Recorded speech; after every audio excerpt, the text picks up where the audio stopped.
즐거운 이야기를 통해 수학의 재미를 찾아가는 시간 수다학입니다. 자, 이제 겨울방학이죠. 예, 이 겨울방학 동안 우리 아이들이 정말 다양하게 좀 경험할 수 있는 그런 체험전이 많이 열린다고 하는데요. 수학 체험은 뭐 말할 것도 없고 이 아이들에게 좀 그 다양한 유명한 그 미술 작품을 감상할 수 있게 해주는 그런 전시회가 열리고 있다고 해요. 검색들 한번 이렇게 해서 찾아가 보시면 좋을 것 같은데요. 요즘에는 그 아이들의 어떤 예술적인 감수성을 위해서라던가 또 창의력을 위해서 이렇게 학교에서도 유명 작품들을 전시하는 경우가 있다고 하네요. 이야, 학교의 미술관처럼 전시를 한다는 이야기인 거죠? 그렇죠, 그렇죠. 이야, 아니 사실 저는 그림 뭐 이런 거에 조예가 깊은 사람 보면 되게 부럽거든요. 이제 어릴 때부터 조금씩 예술 작품들을 좀 많이 이렇게 경험을 하면 굉장히 좀 이 상식이 풍부해질 것 같거든요. 그렇죠. 아무튼간에 아니 그러면 작품이란 거는 뭐 어떻게 감상을 해야 좋은 거죠? 제가 이제 수학만큼 이제 자신 없는 게 미술이다 보니까 그렇죠. 예, 제가 어떻게 설명을 드릴 수는 없고 네. 한번 선생님들께 여쭤봐야 될 것 같습니다. 네네. 네, 오늘도 나와 주셨습니다. 홍성만 선생님, 이서윤 선생님 나오셨습니다. 안녕하세요.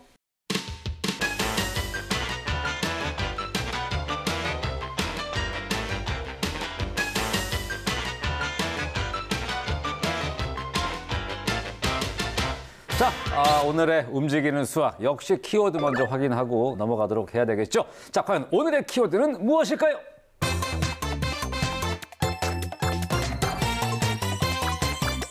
오, 그렇습니다. 뭐 앞서 말씀드린 거에서 예상하셨겠습니다. 네.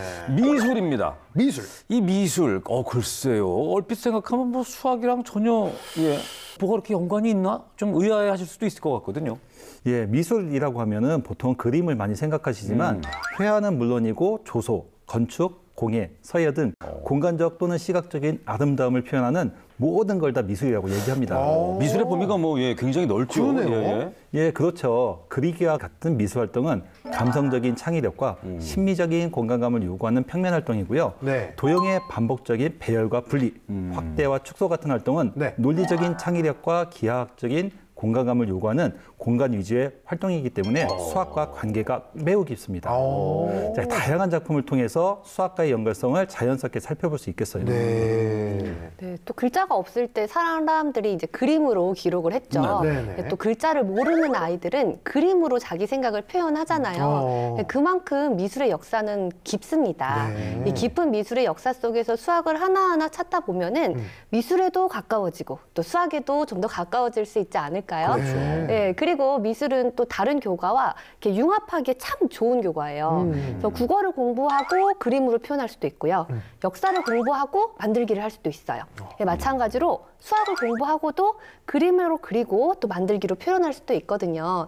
그래서 저는 이제 미술 시간을 좀 좋아했어요. 그래서 미술이란 좀 아름다움이랑 깊은 관련이 있잖아요. 그렇죠. 그래서 미술 속에서 수학을 찾는 시간 역시 좀 아름다워지지 않을까라고 생각을 합니다. 이야.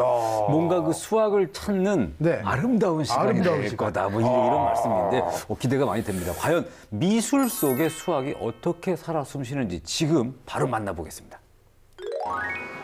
살려주세요. 악어에게 먹혀버렸어요. 나를 위협하는 존재는 거인이 된 또 다른 나? 이번에는 터널을 지나자 거인이 되어버렸다? 캔버스를 벗어난 그림들이 살아 숨쉬는 이곳. 온몸으로 수학을 체험하는 트리가트의 세계로 지금부터 함께 떠나보실까요? 빛의 방향이나 원근법 등을 이용한 착시 현상으로 그림이 입체적이고 실감나게 보이도록 시각적인 효과를 주는 트리가트.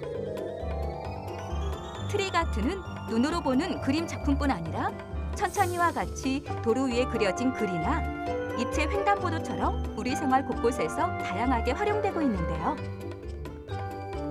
그럼 이제 트리가트 전시장을 둘러보며 어떤 작품들을 만날 수 있을지 한번 확인해 볼까요?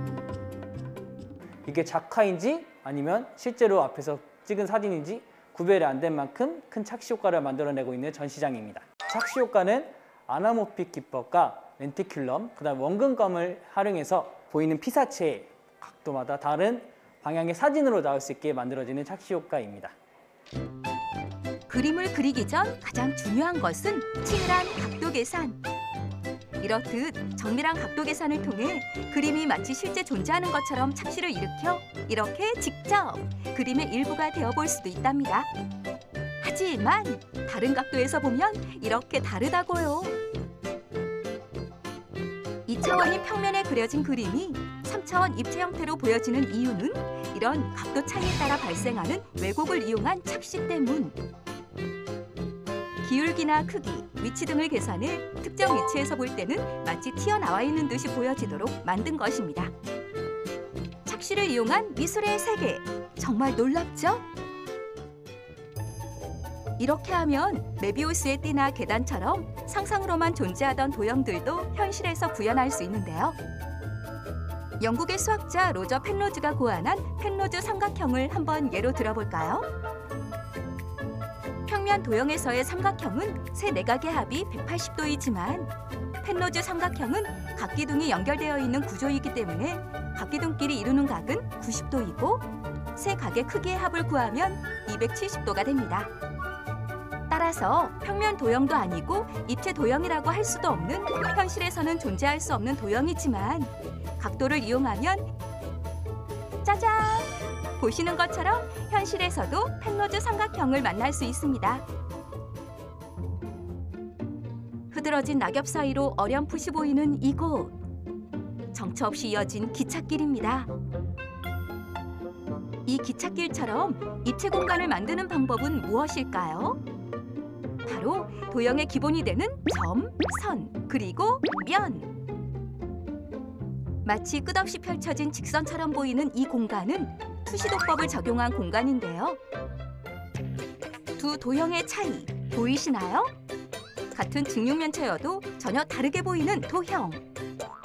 이처럼 소실점을 활용한 투시도법으로 입체 도형의 원근감을 표현할 수 있는데요. 투시도법은 소실점을 기점으로 연장선을 그려 입체의 모양이나 위치, 크기를 정하는 미술 기법입니다. 투시의 기준은 그림을 바라보는 내 눈의 위치인 시점인데요.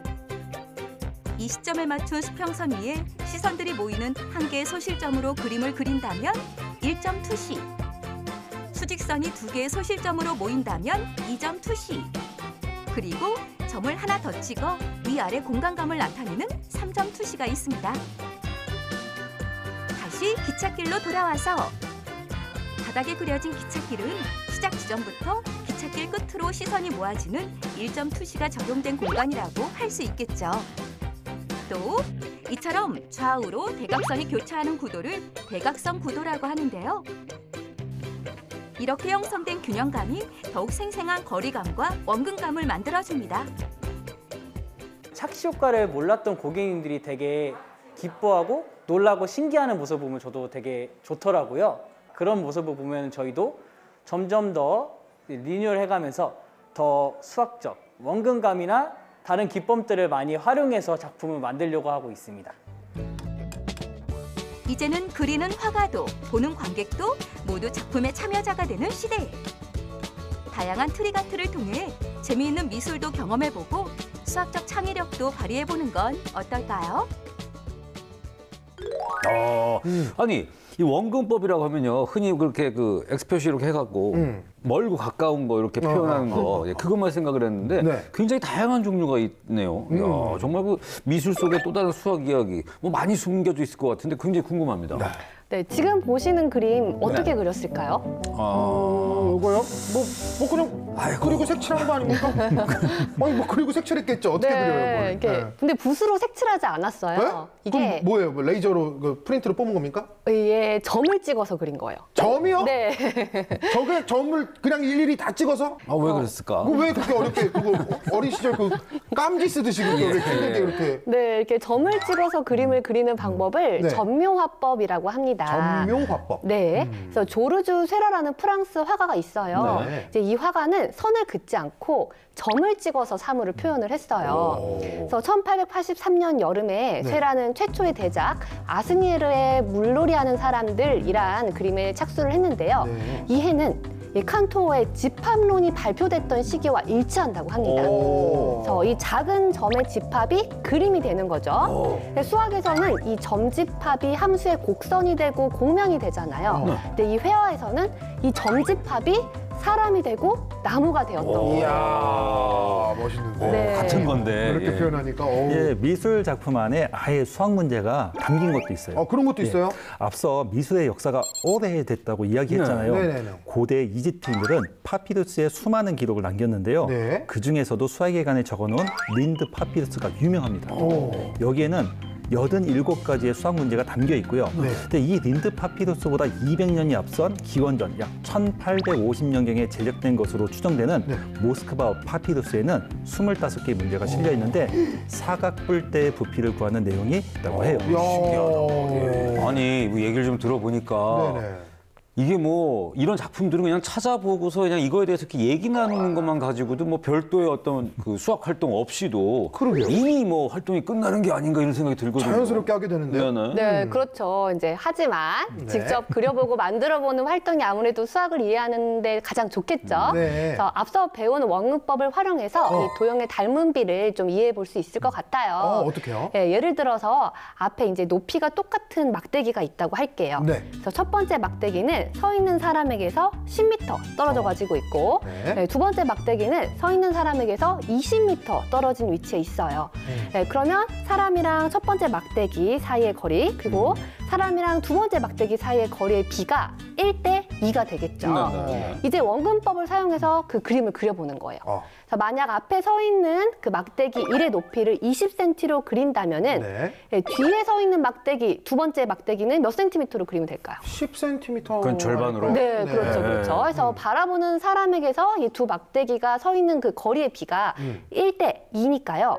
화폭에 그릴 때 이 두 막대기의 높이는 거꾸로 2대 1이 되어야 하는 것이죠. 그래서 거리와 크기의 관계는 반비례 관계이기 때문에 크기는 거리분의 1이 됩니다. 네, 그래서 직접 사물을 두고 그려보면은 이해가 더 쉬울 거예요.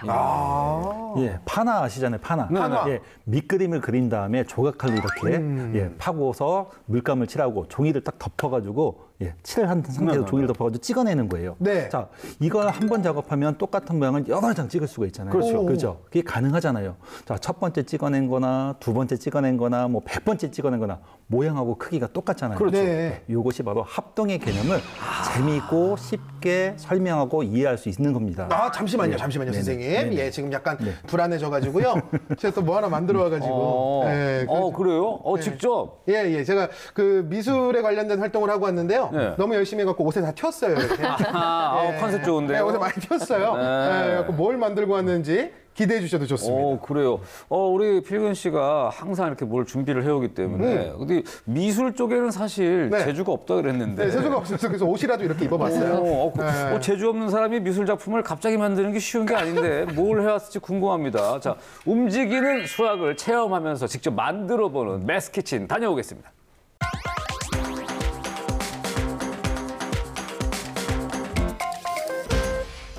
네, 다시 돌아왔습니다. 반갑습니다. 메스키친의 송필근이고요. 안녕하세요. 김수진입니다. 여기는 맛있는 수학 메스키친. 야, 선생님 오늘은요 미술의 세계에 흠뻑 빠져보고 있습니다, 선생님. 또 멋진 작품을 하나 만들고 가야 된다는 압박감이 좀 저를 짓누르고 있어요. 그러면 제가 오늘 필근 씨를 필카소로 변신시켜드릴게요. 이야, 필카소. 좋습니다. 오늘 작품 아주 제대로 된 거 나오면요. 앞으로 제가 제 이름을 필카소로 개명을 하고 예, 정말 활동명을 한번 바꿔보는 시간 가져보도록 하겠습니다. 네, 오늘 어떤 거 만들어 볼 거예요, 선생님? 우리가 만들어 볼 건 바로 데칼코마니. 데칼코마니. 데칼코마니 하면은 이 그림 그려가지고 반 딱 접어갖고 펼치면 완성되는 그거죠? 네, 맞아요. 데칼코마니란 종이 위에 그림 물감을 두껍게 칠하고 네. 반으로 접거나 아니면 다른 종이를 덮어 찍어서 대칭적인 무늬를 만드는 회화 기법인데요. 네. 만드는 방법이 간단하고 쉬운데도 네. 아주 다양하고 환상적인 효과를 표현할 수 있죠. 처음 시작할 때부터 쉽다고 말씀하지 마세요, 선생님. 이러고 우리 못하면 어떡하려고. 자, 알겠습니다. 오늘은요, 메스키친 최초로 만들기가 아닌 그리기 도전입니다. 네. 떨리는데요. 저 그리는 거 잘 못하거든요. 어떻게 한번 시작해 볼까요? 자, 그럼 오늘의 신선한 재료부터 여러분께 소개해 드리겠습니다.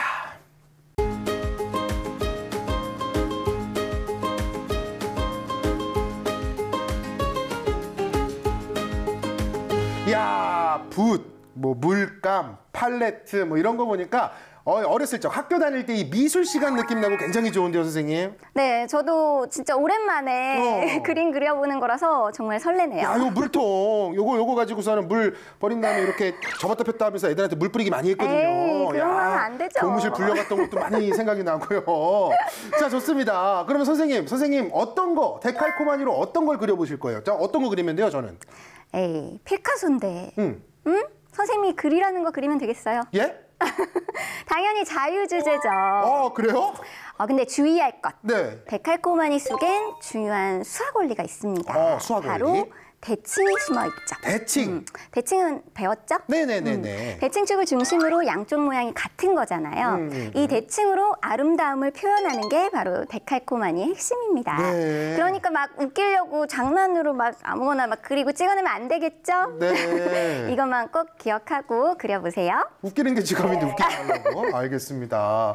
자, 그러면 앞서서 이 피카소라고 소개를 해주셨으니까 제가 뭘 해야 되지? 약간 좀 추상적인 작품을 해야 되나? 약간 고민이 되긴 하는데 오케이. 저는 결정을 했습니다, 선생님. 선생님은 어떻게 결정하셨어요? 저도 고민했거든요. 네네. 다시 한번 말하지만 네. 나중에 반으로 딱 접어서 펼쳤을 때를 생각해서 모양을 제대로 그려야 합니다. 아, 떨리네요. 네, 시작해볼까요? 네, 시작해 보시죠.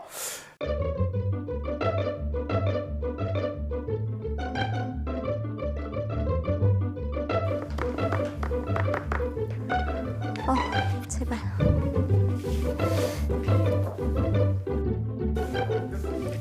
선생님, 저는 다 했습니다. 자, 근데 너무 긴장된다. 진짜. 아니 이게 뭐라고 이렇게 긴장되지? 이거 잘 나와야 되는데. 자, 이렇게 해서 다 그리고 접어봤는데 선생님 제가 옆에서 이렇게 슬쩍슬쩍 한번 훔쳐보니까 나비? 네. 맞죠? 나비는 머리 한 쌍의 더듬이랑 네. 그 두 개의 겹눈 그리고 가슴에는 큰 두 쌍의 날개가 있잖아요. 네네네. 그러니까 어때요? 더듬이는 두 개 중에서 하나만 그리고 하나만. 겹눈도 한쪽만. 날개는 두 개만 그렸죠. 네. 이래야 좀 이따 제대로 된 나비 한 마리가 짜잔 나타날 수 있겠죠? 그러네요. 자, 선생님. 이제 펼쳐볼 시간입니다. 가장 지금 메스키친 이래 가장 떨려요. 정말요? 정말. 아니, 진짜 떨린다. 정말 떨린다. 자, 좋습니다. 네. 그러면 한번 펼쳐보겠습니다. 제가 하나, 둘, 셋 하면 짠 하면서 우리가 함께 펼쳐보도록 하겠습니다. 어떻게 나왔을까요? 자, 그러게요. 하나. 자, 갑니다. 잠시만요. 하나, 둘, 셋, 짠! 오, 잘했어요. 예쁘죠, 생각보다? 오, 색깔 그럼 너무 어때요? 예쁜데? 오! 여기가 좀 더 나왔으면 좋았을 텐데. 그러게. 이게 좀 이제 마르기 전에 빨리 접었어야 되는데 저희가 이제 방송, 이렇게 카메라로 찍는 게 있다 보니까 근데 그거를 감안하고 괜찮아요? 봐도 정말 예쁜데? 성공. 이 나무와 나비 이렇게 또 잘 어울리는 한 쌍의 작품이 완성이 됐습니다. 야, 재밌네요. 이래서 선생님이 또 접은 후의 상황까지 고려해서 그려라 라고 말씀해 주셨던 게 생각이 나네요. 그럼요. 우리 작품은 대칭 중에서도 선대칭 도형입니다. 선대칭. 선대칭 도형이란 어떤 직선으로 접었을 때 완전히 겹쳐지는 도형을 말하죠. 네. 이때 축으로 사용한 직선을 대칭축이라고 하고요. 대칭축. 선대칭 도형은 각각의 대응점에서 대칭축까지의 거리가 항상 같고 네. 대응변의 길이와 대응각의 크기는 같습니다. 필근 씨 작품과 제 작품 속에서도 네. 이러한 선대칭 도형의 성질을 확인할 수 있죠. 네, 그렇군요. 이런 건 데칼코마니 활동으로 직접 해보면 정말 쉽게 이해할 수 있겠죠? 그렇죠. 필근 씨, 수학 활동 왜 하는지 이제 알겠죠? 그럼요. 저는 메스키친 첫 방송할 때부터 완전 깨닫고 있었습니다. 네. 자, 오늘 이렇게 즐겁게 함께 데칼코마니를 활용해서 선대칭이 어떤 것인지 이해해보는 시간 가져봤습니다. 저희는 다음 이 시간에 다시 돌아올 것을 약속드리면서 오늘은 여기서 마무리할게요. 여기는 맛있는 수학 메스키친. 다음 주에 만나요. 짠! 그림 구매하실 분 DM 주세요. 네. 짜잔! 이게 그 데칼코마니가 진짜 집에서 아이들이랑 같이 좀 이렇게 쉽게 놀아주기도 좋고 이 대칭의 개념을 설명하기도 좋은 것 같은데 네네네. 야, 이게 어떻게 이거 작품이라고 봐야 되냐? 이거 작품이라고 봐야 되냐니요. 작품이죠. 아까 거기 현장에서 지금 여기로 갖고 오니까 되게 좀 감동이 사라졌지만 아까 전에 이게 이렇게 나왔을 때 얼마나 큰 감동을 받았는지 아십니까? 그래요? 모두가 박수를 쳤습니다. 야, 이게 감동받을 정도인가요? 왜냐면 이 정도도 안 나올 줄 알았거든요. 올해가 지금 하면 이렇게 나올 것 같은데. 아니 물론 저도 여기서 이렇게 보여드리기 좀 민망하긴 합니다만 이게 반쪽에 이렇게 접어놓고 반만 그려서 접었다 폈더니 이렇게 쫙 나온 거예요. 그렇죠, 뭐 데칼코마니가 예. 리허설 없이 이게 한 번에 나왔다는 거예요, 여러분. 예, 일단은 치우겠습니다. 예. 충분히 본 것 같아요. 예. 자주 볼 그림은 아니죠. 내려주시고요. 지금 이제 필근 씨가 그린 그림, 그도 영상 속에서 이렇게 데칼코마니 이게 이제 선대칭 도형이죠. 네. 근데 이제 더 손쉬운 방법이 있어요. 이렇게 색종이를 반으로 접어서 잘라보면은 네, 그거를 딱 피면 좌우가 똑같겠죠. 그렇죠. 네네네. 네, 그래서 다양한 모양을 만들면서 쉽게 선대칭 도형을 이해할 수 있습니다. 네. 네, 그리고 점대칭 도형도 있죠. 점대칭. 네, 선대칭 도형에 비해서 이 점대칭 도형을 어렵다고 생각하는 친구들이 있어요. 네. 그래서 점대칭 도형은 한 도형을 어떤 점을 중심으로 해서 180도 돌렸을 때 이 처음 도형과 완전히 겹쳐지는 도형이거든요. 네. 이제 이때 이 중심이 되는 점을 대칭의 중심이라고 합니다. 그래서 점대칭 도형은 이 각각의 대응점에서 대칭 축까지의 거리는 같고 방향은 반대입니다. 그렇죠. 네, 또 대응변의 길이와 대응각의 크기가 서로 같습니다. 이제 이거는 알파벳에서도 찾아볼 수가 있어요. 알파벳이요? 네, N, 네, Z, 오. 네, SOS 이거 다 점대칭이에요. 네. 그대로 돌리면 네네. 발음 들으셨어요? Z 아니죠? 네, 우리 Z입니다. 친구들이 보니까 정확하게. 네, 그렇다면 이제 제가 문제를 내볼게요. 네. 네, 다음 알파벳 H, U, I, N 중에서 점대칭 도형이 아닌 것은 무엇일까요? 오늘 퀴즈 많이 내시네요. U는 아니죠. U는 돌리면 모양이 달라지니까. 바로 찾아내셨어요. 네, 맞아요. 정답은 U입니다. 네, U는 180도 돌렸을 때, 그렇죠. 위쪽 이렇게 위로 이렇게 되는 맑은 모양 이렇게 되니까 겹쳐지지 않겠죠. 네. 이해가 빨리 되네요. 한글로 따지면 뭐예요? 근. 형필 근. 근은 돌리면 근이. 그렇죠. 아, 그러네요. 예. 재밌네. 또 우리 구급차 있죠. 구급차 앞부분을 보면은 119가 거꾸로 써 있잖아요. 맞아요. 자, 운전자가 룸미러를 통해서 뒤에 있는 119 구급대라는 글자를 바르게 볼 수 있어 빠르게 반응할 수 있기 위함이라고 하는 거예요. 이거 인터넷에 차량 그거 초보 써야 되는데 실수로 이제 요건 줄 알고 뒤에 보초라고 보초 쓰고 이렇게. 달리시는 차를 제가 보고 크게 웃었던 기억이 그럴 수 있습니다. 예. 그리고 우리 테셀레이션 배웠죠. 예, 정다각형을 이용해서 틈없이 평면을 다 채우잖아요. 근데 정다각형이 아닌 일반적인 다각형을 함께 이용하여 면을 채우는 경우도 있습니다. 네. 예, 그 경우의 대표적인 예가요. 네. 길이 타일링이라는 것이거든요. 저거요? 오, 신기하네. 모양이 좀 신기합니다. 예, 길이 타일링은 그림을 보시는 것처럼 5가지의 종류가 있는데요. 네. 다각형의 내각은 36의 배수인 72도, 108도, 144도, 216도 중에 한 가지예요. 네. 자, 각 길이 타일의 내부에는 파란색 선들이 그어져 있어가지고요. 길이 타일을 배열했을 때 이 선들이 중첩되면서 무늬를 만들어내는 건데요. 이런 걸 보면서 도형이 주는 아름다움을 볼 수 있는 거죠. 확실히 예, 선생님들은 다르네요. 네, 진짜. 그러니까요. 예. 아니 미술 속에서 수학을 이렇게까지 찾아서 전달을 해주시니까 네. 너무 신기하고 재밌습니다. 마무리하시면서 한 말씀 부탁드릴게요. 네, 이렇게 미술 활동과 수학적인 연관성은 고대에서부터 현재에 이르기까지 정말 많은 작품 속에서 찾아볼 수 있습니다. 네. 그래서 우리가 수다학에서 전에 알아봤던 이집트 피라미드나 이 파르테논 신전부터 프랙탈 도형을 이용한 작품까지요. 이렇게 재밌게 접하게 되니까 기억에 남게 되고 흥미를 갖게 되잖아요. 그렇죠. 네, 수학하면은 멋없어, 너무 딱딱한 과목이야 생각하는 그런 많은 학생들이 있을 텐데요. 예술가들이 수학을 이용했다는 사실을 통해서 수학은 아름다움을 주는데도 큰 역할을 하는 아주 중요한 학문이라는 것을 꼭 기억하길 바랄게요. 네. 예, 우리 수다학이 사랑한 네덜란드의 화가 애셔 있죠. 애셔. 애셔. 저거죠. 테셀레이션. 야. 예, 왜 애셔는 수학을 작품 속에 활용을 하고 싶었을까 궁금하지 않으세요? 왜요? 그 계기가 있나요? 예, 애셔가 1937년 지중해 지역을 여행하면서 네. 그라나다 아람브라 궁전을 방문했는데 네네네. 그곳 벽면 타일의 기하학적 대칭 모양에 큰 감동을 받았다고 해요. 네. 예, 그때 수학적인 질서와 대칭에 눈을 뜬 애셔는 17개의 대칭 그룹을 연구하기 시작했고요. 네. 수많은 작품을 남긴 거예요. 야. 자, 그 후에 암스테르담에서 세계 수학자 대회가 열렸고요. 이 기간 동안 학회장 옆에 근처의 박물관에서 애쉬의 작품 전시회가 개최됐는데요. 오. 자, 이걸 본 지금 유명한 수학자 콕세트하고 로저 펜로즈가요, 애쉬와 계속 지속적으로 교류했다고 합니다.